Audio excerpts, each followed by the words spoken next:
शहर से काफी दूर घने जंगल के बीच बसा हुआ एक छोटा सा गांव था। दिन में यह गांव बिल्कुल आम लगता था, लेकिन जैसे ही शाम होती हवा में अजीब सी ठंडक और खामोशी घुल जाती।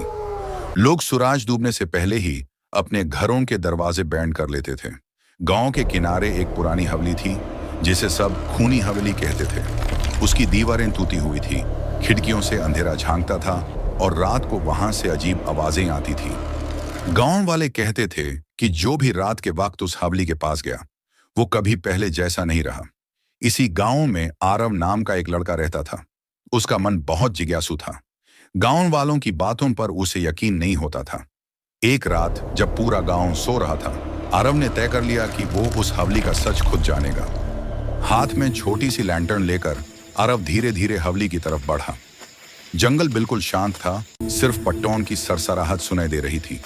जैसे ही वो हवेली के दरवाजे के पास पहुंचा, हवा अचानक बर्फ जैसी ठंडी हो गई और उसका दिल जोर जोर से धड़कने लगा। आरव ने जैसे ही दरवाजा छुआ, वो अपने आप खुल गया। अंदर से किसी के हंसने की हल्की सी आवाज आई। हवेली के अंदर घुसते ही उसे लगा जैसे वक्त वहीं रुक गया हो। दीवारों पर लगी पुरानी घड़ियां अलग अलग समय दिखा रही थी और उनकी टिक टिक का शोर उसके कानों में गूंज रहा था। वो धीरे धीरे सीढ़ियां चढ़ने लगा। हर कदम के साथ सीढ़ियां चरमराती और अंधेरा और गहरा होता जा रहा था। तभी उसके कान के पास किसी ने धीरे से कहा, तुम यहां क्यों आए हो? आरव का सांस रुक सा गया। उसने घबरा कर पीछे मुड़कर देखा, लेकिन वहां कोई नहीं था। सिर्फ एक काली सी परछाई दीवार पर हिल रही थी। वो परछाई धीरे धीरे जमीन पर फैलने लगी, जैसे जिंदा हो। आरव डर के मारे पीछे हट गया। तब अचानक हवेली की दीवारों से लाल रंग टपकने लगा, जैसे खून के आंसू बह रहे हों। आरव को समझ आ गया कि यह जगह आम नहीं है। उसकी नजर एक पुरानी तस्वीर पर पड़ी जिसमें एक परिवार खड़ा था। सबके चेहरों पर दाढ़ और आंखों में खौफ था। अचानक पूरी हवेली एक तेज चीख से गूंज उठी। आरव का सर चकराने लगा। तब उसके सामने एक भटकती हुई आत्मा प्रकट हुई। उसका चेहरा जाला हुआ था और आंखों में गहरा दुख था।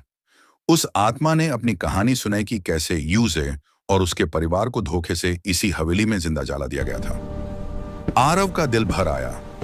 उसने हिम्मत करके कहा कि वो सच सबके सामने लाएगा और उस आत्मा को शांति दिलाएगा। आत्मा की आंखों में पहली बार सुकून दिखाई दिया। जैसे ही सच का बोझ हल्का हुआ, हवेली का अंधेरा धीरे धीरे कम होने लगा।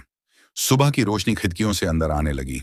हवेली शांत हो गई, जैसे यहां कभी कोई खौफ था ही नहीं। सुबह जब गांव वाले उठे तो हवेली बिल्कुल चुपचाप खड़ी थी। आरव जिंदा और ठीक था, लेकिन उसकी आंखों में वो राज बस गया था जो उसने उस रात देखा था। गांव वाले जानते थे कि कुछ कहानियां कभी पूरी तरह खत्म नहीं होती, और खूनी हवेली का राज भी उनमें से एक था।